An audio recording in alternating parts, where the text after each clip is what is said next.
회복 세 번째 말씀을 전하게 됩니다. 분노에서 온유로. 인류 역사상 손꼽히는 넓은 땅을 정복한 징기스칸은 사냥을 나갈 때마다 늘 매를 다니고 다녔습니다. 하루는 사냥을 마치고 돌아오는 길에 목이 무척 말라 물을 찾아다니다가 그 바위 사이에 떨어지는 물을 발견하고 잔에 물을 받아 마시려고 하는데 갑자기 그 매가 나타나서 그 잔을 넘어뜨렸습니다. 다시 물을 받아서 먹으려고 하는데 또 마시기 직전에 그 매가 날아와서 또 그 잔을 탁 털쳐서 떨어집니다. 너무너무 화가 났어요. 세 번째 물을 받아 먹는데 먹기 직전에 또 매가 날아와서 탁 컵을 떨어뜨리게 합니다. 너무 화가 나서 칼을 뽑아다가 매를 그냥 죽여버렸습니다. 그리고 죽은 매를 치우면서 바위 사이에 떨어지는 물을 보니 그 물이 고인 곳에 죽은 독사가 있었습니다. 아마 징기스칸이 그 물을 먹었더라면 즉사했을 것입니다. 그것을 알고는 너무너무 안타까워했습니다. 막사로 돌아와서 그 매를 금으로 매의 형상을 뜨게 하고 그 날개 밑에 글을 하나 새겼어요. 분노로 한 일은 실패하기 마련이다. 그렇게 글을 썼습니다. 화를 내면 그 일이 다 망가지게 됩니다. 여러분, 예수 잘 믿으면 화가 안 납니까? 예수 잘 믿어도 화가 납니다. 화는 감정을 가지고 있는 사람에게 일어나는 그냥 자연스러운 감정 중에 하나입니다. 하나님도 우리가 죄를 범하면 진노하셨죠. 예수님도 바리새인들을 향하여 화 있을지어다 하며 화를 내셨습니다.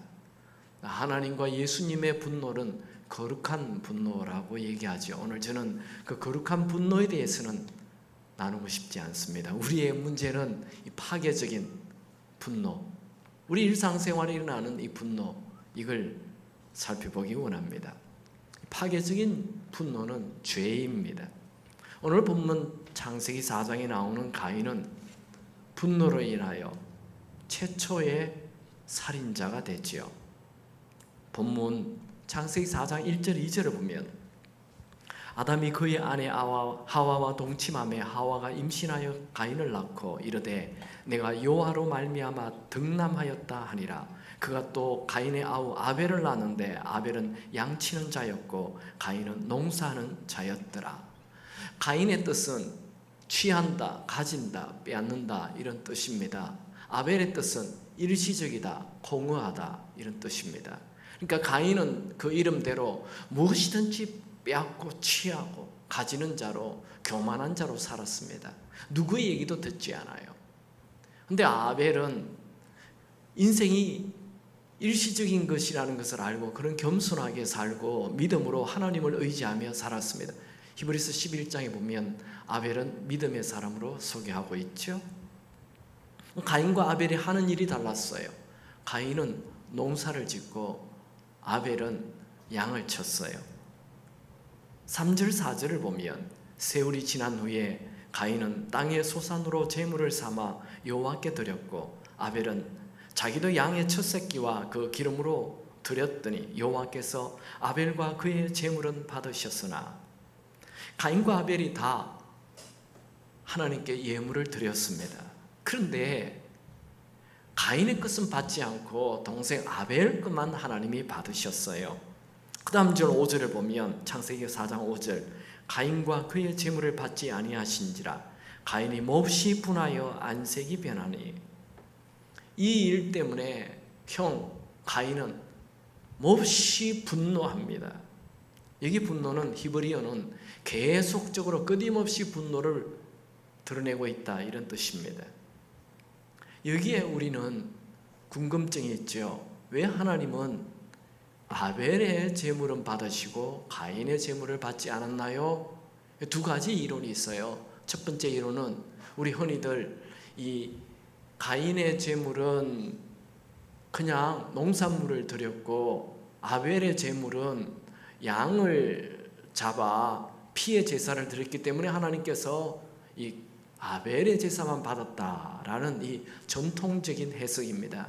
근데 이건 별로 건강한 해석이 아닙니다. 두 번째 해석은 하나님께서 이 가인과 아벨의 제사를 받을 때 그냥 제물만 보시는 것이 아니라 삶의 태도를 본다라는 이론입니다.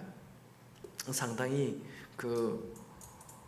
이 해석이 건강하다 생각이 듭니다.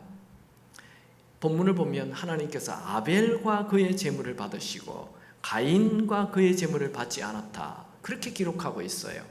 그러니까 달랑 예물만 드리는 그 예물을 보지 않는다는 것입니다. 하나님은 그 사람의 삶을 같이 본다는 거예요.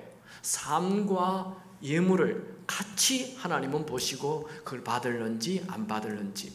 여러분, 도둑놈이 도둑질해온 것을 하나님께 헌금하면 하나님이 받으십니까? 안 받으십니다. 그와 똑같은 거지요. 그러니까 양을 바쳤느냐 곡식을 바쳤느냐 그것이 중요하지 않아요. 성경에 곡식의 제사도 있어요. 소제라 그러죠. 곡식의 제사가 있어요. 꼭 양의 제사만 있는 게 아니에요. 그러니까 가인이 그 곡식을 드린 것, 그건 문제가 되지 않습니다. 문제는 그의 삶이 없다는 거예요.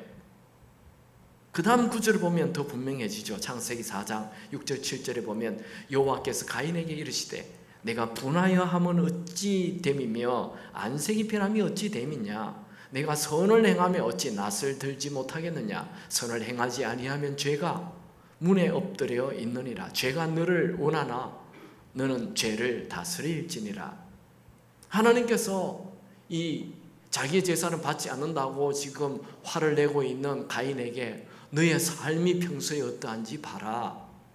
너의 삶이 선하다면 내가 어찌 너의 제물을 받지 않겠느냐, 이렇게 말씀하고 있는 것이지요. 여러분이 만약 이런 상황이 되었다면 어떻게 하겠습니까? 하나님이 내 것은 안 받고 내 동생 것만 받아갔어요. 그러면 어떻게 해야 됩니까?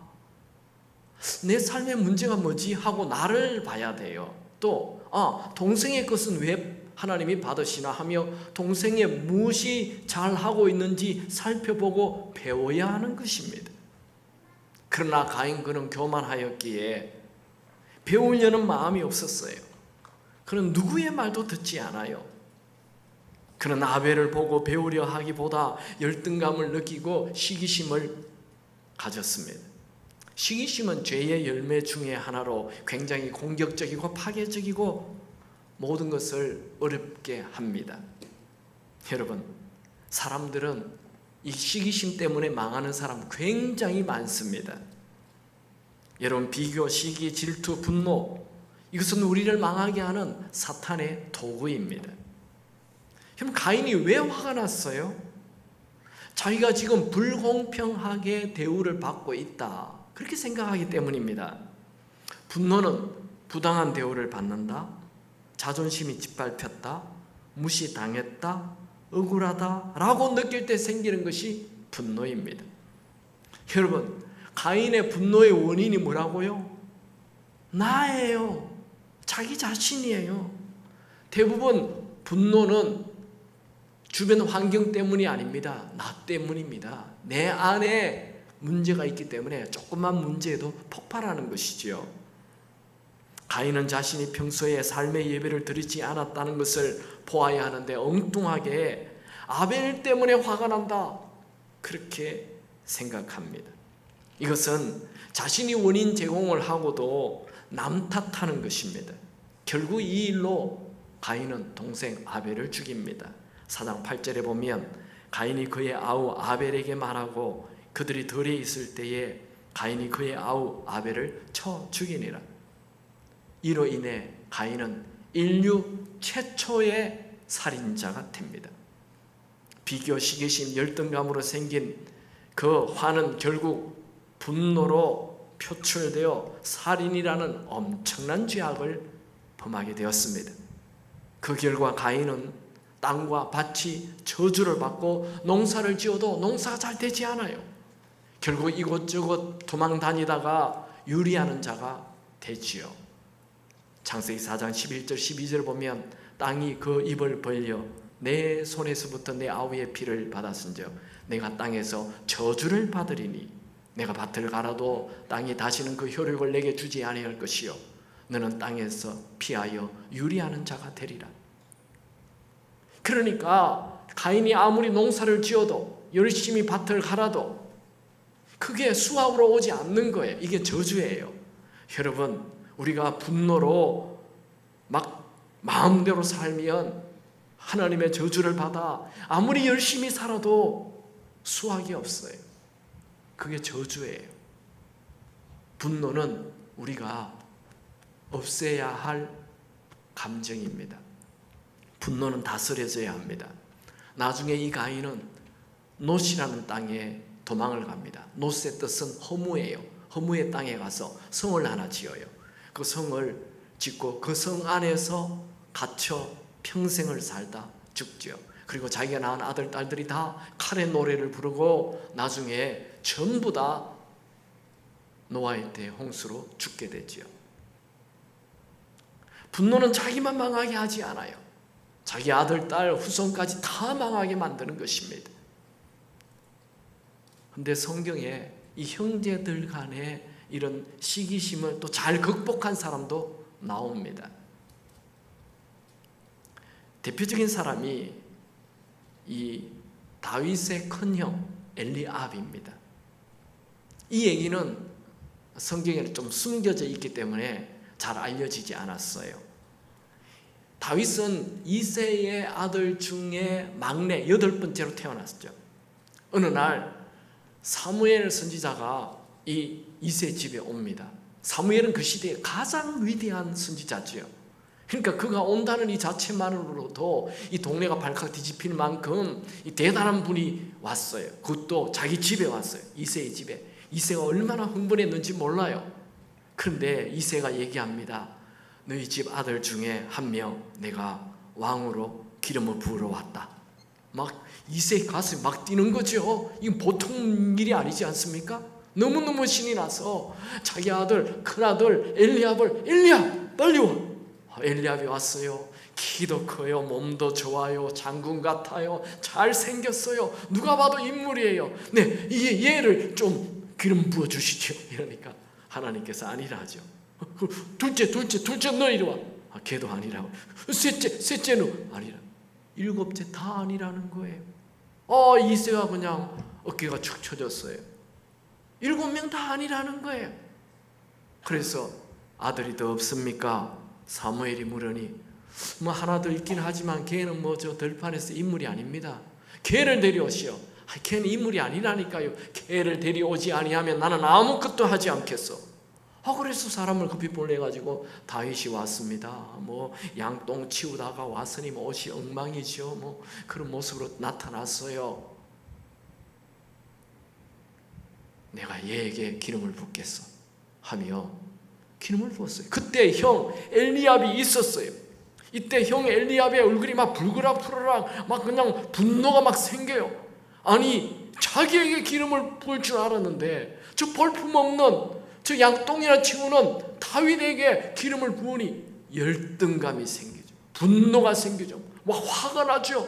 성경에 안 기록되어 있어요. 제가 그렇게 느끼는 거예요. 근데 그 엘리압이 화를 냈다는 게 어디 나옵니까? 다 나옵니다. 이 성경에는 여러분 계속 누구에게 화를 품고 있으면 아무 일도 아닌데 그때 막 화를 내요. 사람이 그게 나오는 거죠.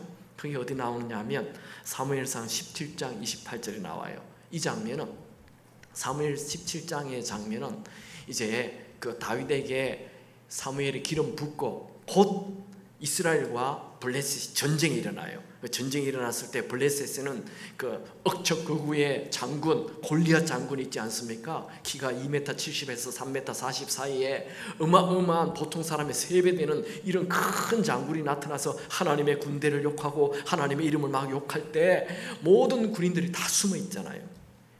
이 전쟁에 다윗의 형들이 다 참석해 있어요. 그때 다윗의 아버지가 다윗에게 심부름을 보내죠. 너 형들 먹을 것 음식 좀 갖다 주라 해서 다윗이 왔어요. 보니까 이 골리앗이 하나님의 군대를 막 욕해요. 견딜 수가 없었어요. 그래서 자기가 저 골리앗과 싸우겠다고 나가요.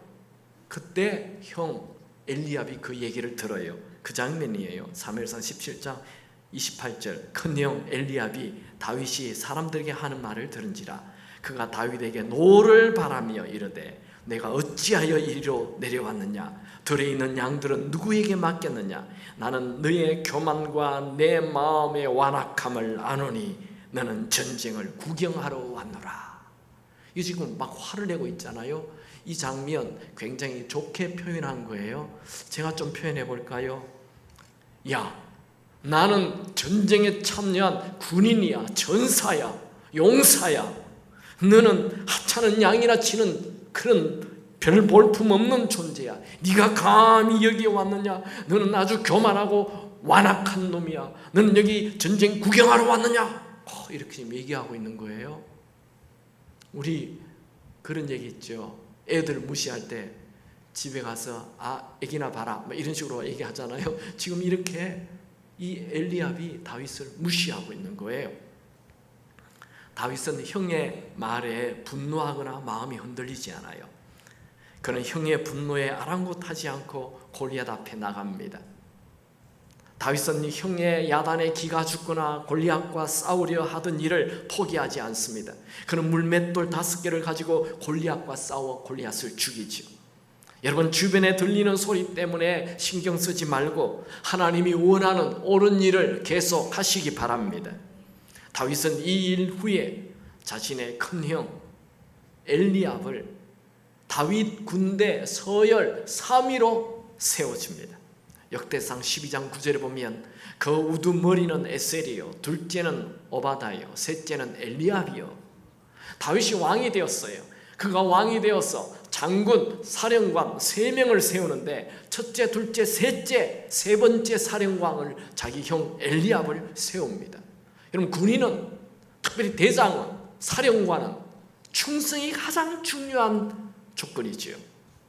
다윗은 자기 형을 셋째 사령관으로 세워요. 이 얘기는 형 엘리압이 동생 다윗과 관계를 좋게 했다는 얘기입니다. 그가 얼마나 동생 다윗과 관계를 좋게 했는지는 역대상 27장 18절에 보면 더 분명히 나와 있어요.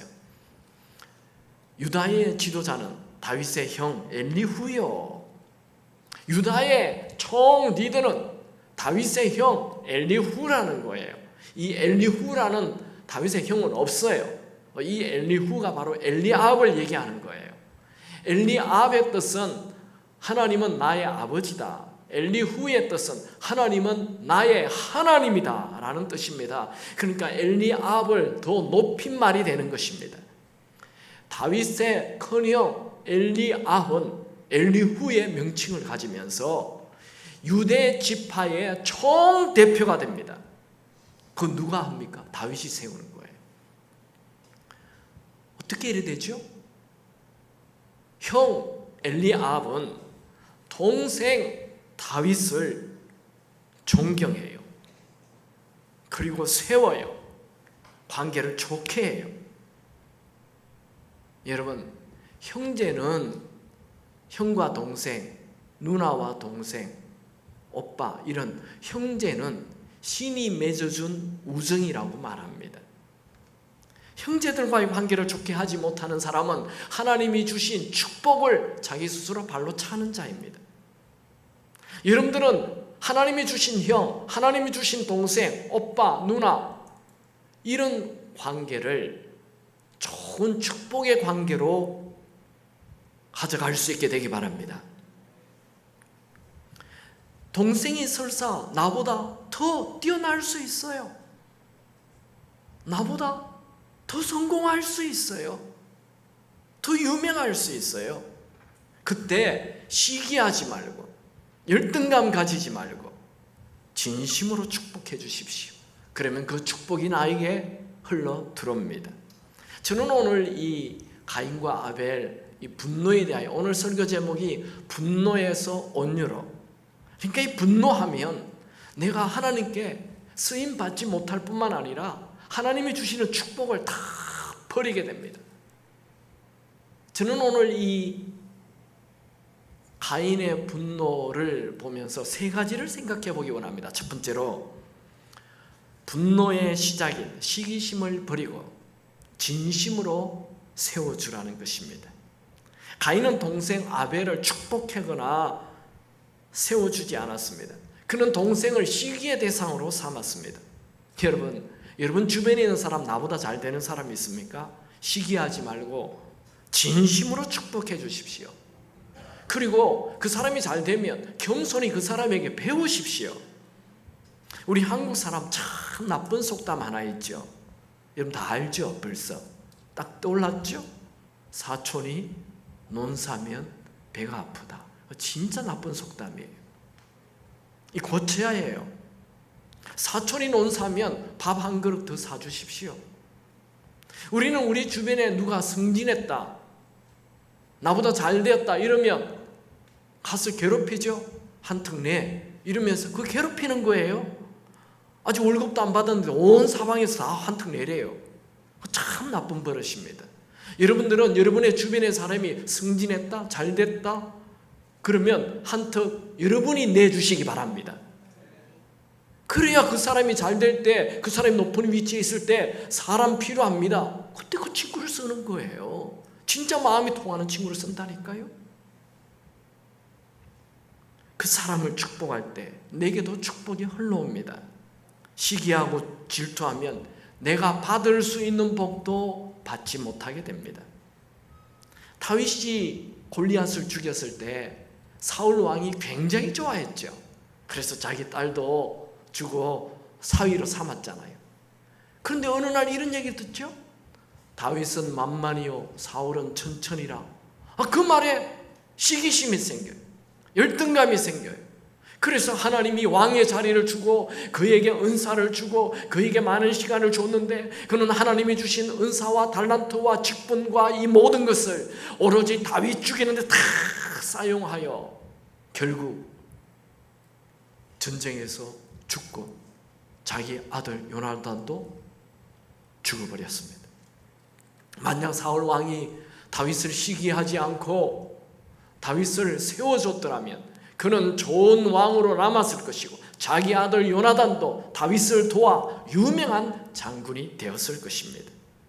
우리 한국 사람에게 정말 부족한 것은 나보다 잘 되는 사람, 나와 똑같은 내 옆에 있는 사람이 나보다 잘 될 때 그 꼴을 못 봐 하면서 자꾸 시기하고 질투하고 미워하는 것, 그거 고쳐야 합니다. 여러분 이런 얘기 들어봤죠? 그 독 속에 여러 마리의 꽃게를 집어넣으면 그 독 바깥으로 절대로 나오지 못한다. 그거 아시죠? 꽃게 한 마리면 그냥 그 장독을 나와요. 그런데 여러 마리 집어넣으면 서로 잡아당겨서 절대로 한 놈도 못 나가게 한다는 거예요. 예수님의 제자 중에는 형제들이 많죠. 베드로와 안드레 친형제예요. 야고보와 요한도 친형제예요. 또 예수님과 예수님보다 6개월 먼저 태어난 세례 요한도 형제예요. 그 사촌 관계죠. 그러니까 마리아와 엘리사벳은 이모 관계입니다. 그러니까 사촌이죠. 예수님은 세례 요한보다 6개월 후에 태어나요. 세례 요한이 6개월 형입니다. 세례 요한은 예수님 당시에 예수님보다 먼저 사람들에게 알려지고 인기를 얻고 그 광야에서 외치는 자의 소리라 해서 많은 사람들이 세례 요한에게 몰려왔어요. 세례 요한에게는 일찍부터 제자들도 있었어요. 예수님이 세례 요한에게 와가지고 그 요단강물에서 세례를 받죠. 그때 세례 요한은 예수님을 큰 인물로 받아들여요. 세상 이제 지고 가는 어린 양이 왔다. 그렇게 얘기해요. 나는 이분의 신발끈을 풀기에도 나는 부족하다. 그렇게 하면 예수님을 확 높입니다.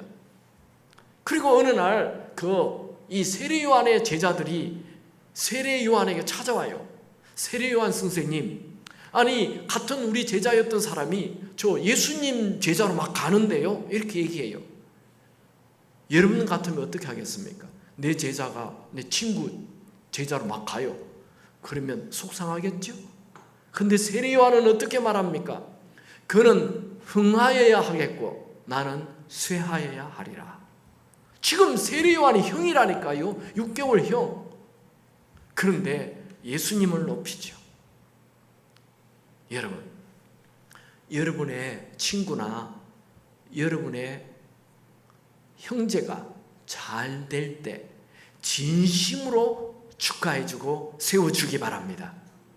그래서 세례 요한은 뭐라고 칭함을 받습니까? 예수님에게로부터 여자가 낳은 사람 중에 가장 큰 자다라는 칭찬을 받게 됩니다. 여러분, 우리는 내 주변에 있는 사람이, 아니 내 또 형제들이 잘 될 때 시기하거나 질투할 필요가 없어요. 우리는 모두 다 하나님의 작품입니다. 하나님의 작품 중에 졸작이 있습니까? 하나님의 작품은 다 걸작품입니다. 그러니 내 옆에 있는 사람과 비교하지 마십시오. 그 사람도 하나님의 걸작품, 나도 하나님의 걸작품이에요. 은사가 달라요. 사용하는 장수가 달라요. 쓰임 받는 곳이 달라요. 하나님이 나는 나대로 쓰실 것입니다. 여러분, 옆에 있는 사람과 경쟁하지 마십시오. 현대 이 교육의 최고의 문제점은 아이들끼리 자꾸 경쟁을 시키는 거예요. 그냥 그 사람이 가지고 있는 은사를 칭찬해주고 그 은사를 개발해주면 되는데 자꾸만 경쟁을 시켜요. 그게 현대 교육의 한계예요. 여러분, 우리는 경쟁자 필요 없습니다. 우리의 경쟁자는 나밖에 없어요. 어제의 나와 오늘의 나를 경쟁하십시오. 오늘의 나와 내일의 나를 경쟁하십시오. 그래서 내가 점점 하나님께 쓰임받는 좋은 보석이 되도록 가꾸어 가시기 바랍니다. 우리의 경쟁자는 나밖에 없습니다. 이게 좋은 삶의 태도예요. 미국의 아주 유명한 목사님은 자기 주변 큰 교회 목사님을 은근히 비난하고 좀 비교하고 그렇게 살았는데 어느 날 이러면 안 되겠다 해서 그 큰 교회 목사님을 진심으로 축복하고 또 칭찬을 했습니다. 그랬더니 자기 교회도 커지기 시작했다라고 고백했습니다. 여러분, 나보다 잘 되는 자를 진심으로 축복해 주십시오. 하나님께서 그 큰 마음을 보시고 그 큰 마음에 담길 큰 은혜를 부어 주실 것입니다. 사도 바울은 믿음으로 구원받은 우리에게 믿음으로 구원받은 자가 어떻게 살 것인가 라는 것을 로마서 12장부터 시작하죠. 로마서 1장에서 11장까지는 믿음으로 구원받는 것을 얘기하고 12장부터는 믿음으로 구원받은 우리가 어떻게 살 것인가를 얘기할 때 로마서 12장 10절에 이렇게 말합니다. 형제를 사랑하여 서로 우애하고 존경하기를 서로 먼저 하며. 그러니까 남을 존경하지 않는 사람은 절대로 존경받을 수 없습니다. 여러분들이 예수를 믿어 믿음의 사람이 되었다면 반드시 여러분 주변의 사람을 진심으로 존경하시기 바랍니다. 우리 옆에 있는 분과 한번 악수합시다. 당신은 나보다 낫습니다. 째려보지 말고 진심으로 당신은 나보다 낫습니다. 여러분, 이 행복한 부분을 보면요 늘 그래요. 당신 덕분에 내가 이 정도 살고 있어요. 당신은 정말 나보다 더 좋은 사람이에요. 이렇게 얘기하는 부분은 참 행복한 부분이에요. 근데 맨날 싸우는 부분은 이래요. 당신 내 덕분에 사는 줄 알아? 이렇게 얘기해요. 아이고 내가 너를 선택해줘서 하면서 자꾸만 상대방을 이렇게 낮추는 얘기를 해요. 우리는 내 주변 사람을, 특별히 내 가족, 내 형제, 나와 같이 일하는 사람, 그 사람들을 진심으로 존경해야 합니다. 그게 예수 믿는 사람이에요. 여러분 그렇게 살기를 주의 이름으로 축원합니다. 두 번째, 우리가 이 사건을 통해 배울 것은 분을 내어도 하루를 넘기지 마십시오. 가인은 하나님께서 자신의 재물을 연락하지 않고 동생 아벨의 재물을 연락하자 시기심과 열등감으로 분노가 계속 생겼어요. 그냥 그 분노를 계속 끌고 가는 거예요. 그 다음 날에도 계속 이 분노를 끌고 가서 어느 날 들판에까지 데려가서 동생을 죽이는 살인까지 행합니다. 여러분 신약 성경에는 우리가 화를 낼 수 있다고 말합니다. 화가 날 때 화나는 거죠. 괜찮아요. 근데 이 분노에 가이드라인이 있어요. 분명한 가이드라인이 에베소서 4장 26절에 나옵니다. 분을 내어도 죄를 짓지 말고 해가 지도록 분을 품지 말고. 이 두 가지 가이드라인이 나와요. 하나는 분을 낼 수가 있는데 그게 죄가 되게 하지는 말라. 두 번째는 그 분노를, 화를 하루를 넘기지 말라. 여기에 해가 지도록 분을 품지 말라. 이 말은 유대인들의 하루와 우리 한국 사람의 하루가 다릅니다. 유대인들의 하루는 저녁부터 그 다음 저녁까지, 우리 한국 사람은 아침부터 저녁까지잖아요. 그게 왜 유대인들은 이런 하루가 생겼느냐 하면 그 창세기에 보면 하나님께서 이 7일 동안 천지를 창조할 때 저녁이 되고 아침이 되니 첫째 날이더라. 저녁이 되고 아침이 되니 둘째 날이더라. 그러니까 유대인들의 하루는 하나님처럼 저녁부터 시작하는 거예요. 그러니 해가 지도록 분을 품지 말라. 이 말은 하루가 끝마치기 전에 계속 분을 품고 있지 말라. 분을 해결하라. 이런 말이죠. 계속 분을 품고 있으면 어떻게 됩니까? 마귀가 집을 지어요. 그 다음 절에 보면 다시 한 번 더 에베소서 4장 26절 27절에 보면 분을 내어도 죄를 짓지 말고 해가 지도록 분을 품지 말고 마귀에게 텀을 주지 말라. 그러니까 화를 계속 품고 있으면 사탄이 들어와서 집을 짓는다는 것입니다. 여러분 화를 품고 잠을 자면 잠이 잘 오지 않을 뿐만 아니라 몸도 상하게 됩니다. 잠은 우리 몸에 굉장한 활력을 주죠. 잠을 연구하는 분들의 말을 들으면 사람의 몸은 잠을 자는 동안 낡은 세포는 새 세포로 대체되고 호르몬의 수치는 다시 균형을 찾게 되고 우리 몸에 있는 조직에서 독소는 제거되고 마음도 새로워진다고 합니다. 그 외에 이 잠은 우리 몸에 활기를 찾게 하는 좋은 게 굉장히 많이 있죠. 근데 분노로 잠을 못 자면 온몸이 쇠약해집니다. 한 자매는 이런 말을 했습니다. 나는 남편과 10년이 넘도록 계속 말다툼을 하고 있습니다. 그렇게 얘기하자 목사님이 깜짝 놀라면서 아니 말다툼을 꽤 오랫동안 하시는군요. 그렇게 얘기하자 그 자매님은 네, 우리는 11년 전에 이혼을 했죠. 그러니까 목사님이 깜짝 놀라서 아니 11년 전에 이혼을 했는데 그 전 남편하고 아직도 싸워요? 그녀는 전 남편과 이혼을 했지만 지금도 매일 밤마다 몇 시간씩 잠 못 이루며 전 남편과 상상으로 싸우고 있다고 말했습니다. 참 안타까운 얘기죠. 누구 손해입니까? 내 손해죠. 우리는 살다 보면 화나는 일들이 일어납니다. 살다 보면 불공평한 일을 당할 때도 있죠. 그러나 그때 화를 키우지 말고 그날 해결하십시오. 우리는 화를 품고 살도록 창조되지 않았습니다. 분노를 마음 깊은 곳에 묻어두면 결국 나만 손해를 봅니다. 이 내면의 분노를 품고 살면 내 삶의 모든 부분을 다 오염시켜버립니다.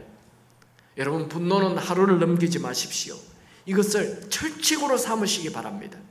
화가 납니까? 좋게 말을 하세요. 조건이 좋게 말을 하는 겁니다. 나쁘게 말을 하면 더 화가 커서 돌아옵니다.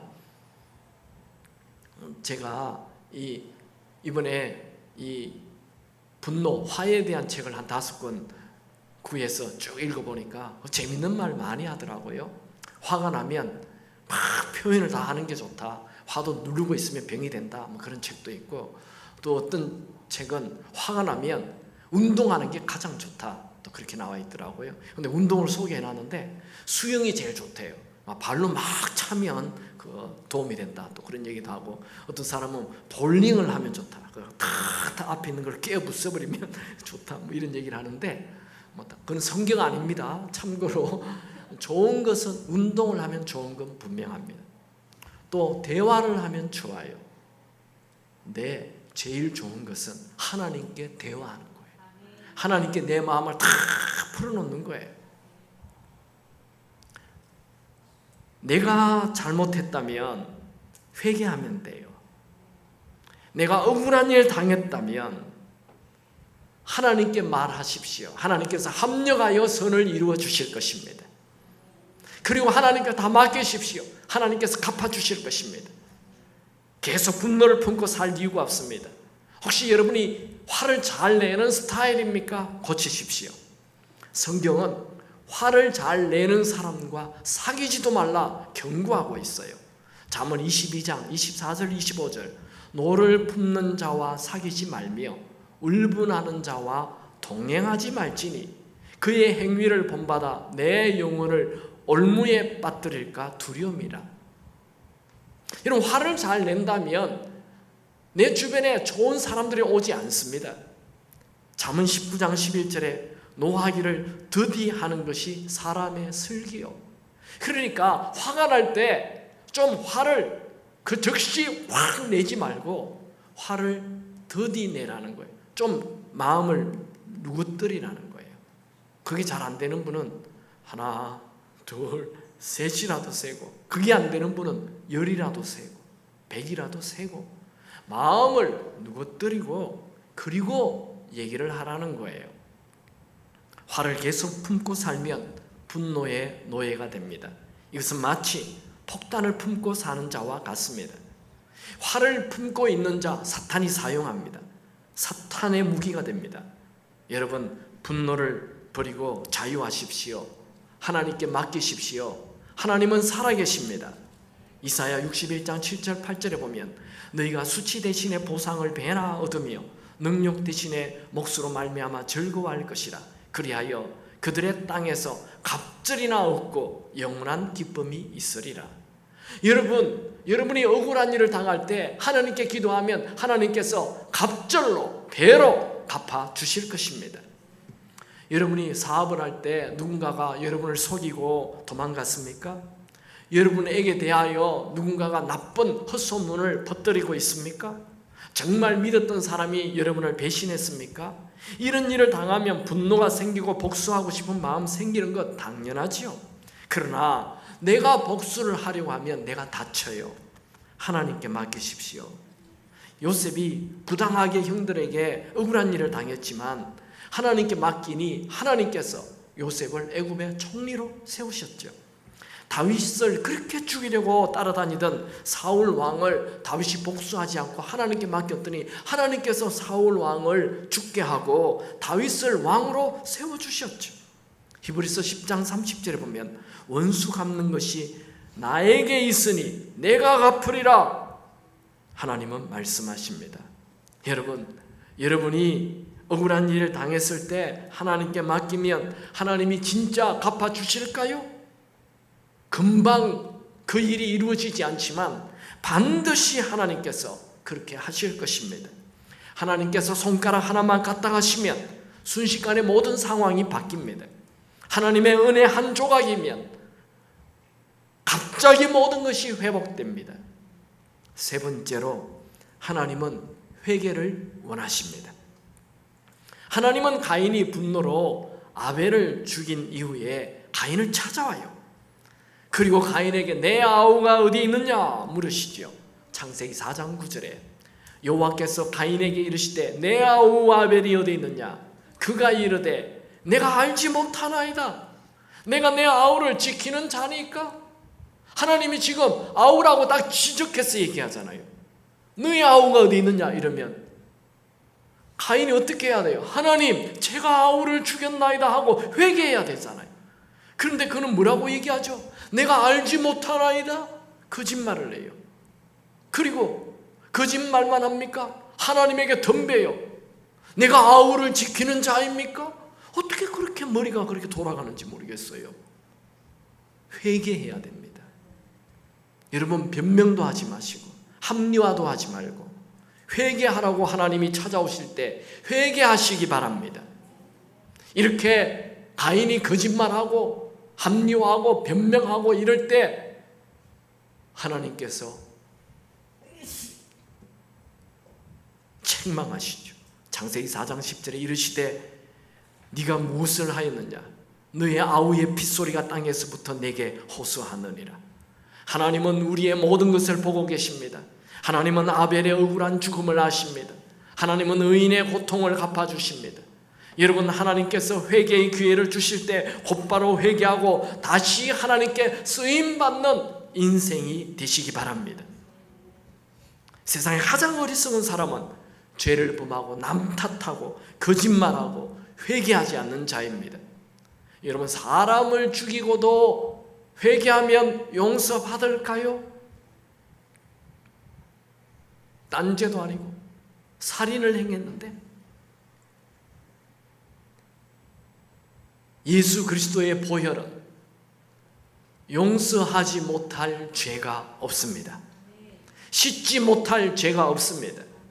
살인자라도 정말 진심으로 회개하면 하나님은 그를 용서해 주십니다. 대표적인 사람이 모세죠. 모세는 어린 시절 부모가 그를 버린 거절감으로 깊은 상처를 받습니다. 모세의 부부도 어쩔 수 없이 국가에서 다 남자아이 죽이라 버리라 하니까 버리는데, 어쨌든 모세의 입장에서는 어린 나이에 태어난 지 3달 정도 되었을 때 부모가 그를 버려요. 거절감을 경험하죠. 그는 갈대상자 속에 들어가서 나일강에 던져졌습니다. 하나님의 은혜로 애국 공주의 양아들이 되어 40년 동안 왕궁에서 자랐습니다. 그는 나이 40에 자기가 애굽의 왕자가 아니라 히브리 노예라는 걸 알게 되었죠. 그의 마음에 분노가 생깁니다. 사람은요, 신분에 급격한 차이가 오면 분노가 생겨요. 근데 내가 아주 가난하게 살다가 부잣집 아들이 될 때는 큰 분노가 없어요. 근데 굉장히 부잣집 아들이었는데 갑자기 가난한 거지가 될 때는 굉장한 분노가 생기는 것입니다. 어느 날 애굽 사람이 히브리인들을 학대하는 것을 보고 자기 마음 안에 있었던 분노가 폭발해서 애굽 사람을 죽여버립니다. 살인이죠. 이 일이 탄로가 되자 모세는 곧바로 애굽 왕자의 자리를 버리고 미디안 광야로 도망자로 숨어버립니다. 모세는 광야에서 이도로라는 제사장을 만나요. 그와 함께 40년 동안 함께 살면서 분명 자기의 죄를 회개하였을 것입니다. 제사장이 하는 일이 뭐예요? 다른 사람의 죄를 대신해서 양을 잡아 그렇게 제사 드리는 걸 항상 보면서 그 집에 40년 살면서 아마 이도로랑 많은 얘기를 했을 거예요. 네가 왜 이렇게 도망을 왔느냐? 너의 과거는 어떤 사람이냐? 아마 굉장히 많은 얘기를 했을 거고, 그 모세는 분명 회개를 했으리라 생각이 됩니다. 모세의 나이 80에 하나님께서 나타나서 그를 애굽의 노예로 사는 이스라엘 백성들을 출애굽시킨 자로 사용하죠. 모세는 이스라엘 백성들을 데리고 40년 동안 광야를 통과하고 천국으로 가게 됩니다. 모세가 그 이도로 집에서 40년 동안 회개를 안 했다고 한다면 그는 하나님으로부터 광야 생활할 때 모세 오경 율법을 다 하나님으로부터 알게 되죠. 그때 그 모세 율법이 다 제사법이에요. 피의 제사, 양의 피, 소나 양이나 비둘기를 죄를 범했을 때 그 잡아서 그 피를 뿌리는 그 제사 얘기를 할 때 모세는 분명 자기의 죄도 회개하였을 것입니다. 나중에 성경은 모세를 평가할 때 민수기 12장 3절, 이 사람 모세는 온유함이 지면의 모든 사람보다 더하더라. 그러니까 모세는 그 당시에 살았던 모든 사람들보다 훨씬 온유한 자였다는 것이지. 우리는 보통 모세라 하면 굉장히 카리스마가 강한 사람으로 알고 있어요. 그런데 성경은 모세는 아주 온유한 사람이었다는 것입니다. 여러분, 하나님은 분노에 사로잡힌 자를 쓰시지 않고 분노에 사로잡힌 자가 회개하여 온유할 때 하나님은 그를 쓰십니다. 여러분이 분노에서 온유한 자가 되기를 주님의 이름으로 축원합니다. 이 온유가 어떤 뜻을 가지고 있습니까? 온유라는 것은 야생마가 길들여져서 준마가 될 때 온유라는 표현을 씁니다. 그러니까 모세가 힘이 있어요. 실력이 있어요. 능력이 있어요. 그런데 그가 하나님께 사로잡혔어요. 하나님 말씀하면 딱 순종하여 절대 순종하는 온유한 자가 된 것입니다. 여러분, 우리 하나님은 회복하시는 하나님이십니다. 우리 하나님은 우리의 모든 분노를 다 아십니다. 우리의 실수를 아십니다. 우리의 약함을 아십니다. 여러분, 분을 터뜨려서 모든 것을 엉망으로 만들어버렸습니까? 지금 여러분의 가정이 엉망입니까? 여러분의 아들, 딸과 관계가 다 깨어졌습니까? 여러분 부부 사이에 여러분이 분노를 터뜨려서 관계가 엉망이 되었습니까? 절망하지 마십시오. 우리 하나님은 회개한다면 다시 그를 쓰실 것입니다. 우리는 무슨 일을 당해도 절망할 이유가 없어요. 나를 회복하여 쓰시길 원하시는 하나님이 계시기 때문입니다. 여러분들은 가인처럼 살인은 안 했잖아요. 가인처럼 살인한 자에게도 하나님은 와서 회복시키길 원하십니다. 하나님은 지금 여러분들이 어떤 죄를 범했는지 다 알고 계세요. 그런데 하나님은 오늘도 여러분에게 내가 너를 쓰길 원한다 하고 찾아오시는 분이십니다. 우리 하나님은 우리를 회복하시는 분이십니다. 여러분, 똑같이 분노로 살인한 이 가인과 모세의 차이점 무엇이 달랐습니까? 한 사람은 회개하고 한 사람은 회개하지 않았던 것이죠. 결과는 완전히 달랐습니다. 여러분, 회개는 전혀 새로운 세계를 열어줍니다. 하나님은 오늘도 분노를 멈추고 온유한 자로 사는 자를 쓰십니다. 여러분 안에 있는 분노를 버리십시오. 하나님은 분노를 품고 사는 자를 쓰시지 않습니다. 분노는 멈추어야 할 감정입니다. 분노는 나를 죽이고 내 주변 사람들을 다 죽이고 내 인생의 미래까지 다 망치게 만듭니다. 예수님은 온유한 자에게 행복이 있다 말씀하였죠. 마태복음 5장 5절에 온유한 자는 복이 있나니 그들이 땅을 기업으로 받을 것이며, 이게 땅을 기업으로 받는다, 이 말은 많은 땅을 가진다라는 말도 되지만 많은 사람을 얻게 된다, 이런 말입니다. 여러분들이 온유한 자로 사십시오. 많은 사람들에게 영향을 끼치는 인물이 될 것입니다. 여러분, 파괴적인 감정, 분노를 버리고 행복의 감정, 온유를 선택하십시오. 보네프 목사님은 이런 말을 했습니다. 자기가 하고 싶은 것을 하려고 하지 말고 옳은 것을 하려고 하라. 여러분 지금 기분 나쁩니까? 기분 나쁜 대로 다 표현하려고 하지 말고 옳은 것, 온유를 선택하시기 바랍니다. 분노는 망하는 것을 선택하는 것이고 온유는 행복을 선택하는 것입니다. 오늘 변화를 시도하십시오. 이것 또한 내 힘으로 되지 않습니다. 우리의 연약함을 도와주시는 성령 하나님이 계십니다. 그 성령님을 의지하면서 매 순간순간 분노를 선택하는 것이 아니라 온유를 선택하여 여러분의 주변 환경을 좋게 만들고 여러분의 미래를, 좋은 미래를 만들어 가시길 주님의 이름으로 축원합니다. 찬양하죠.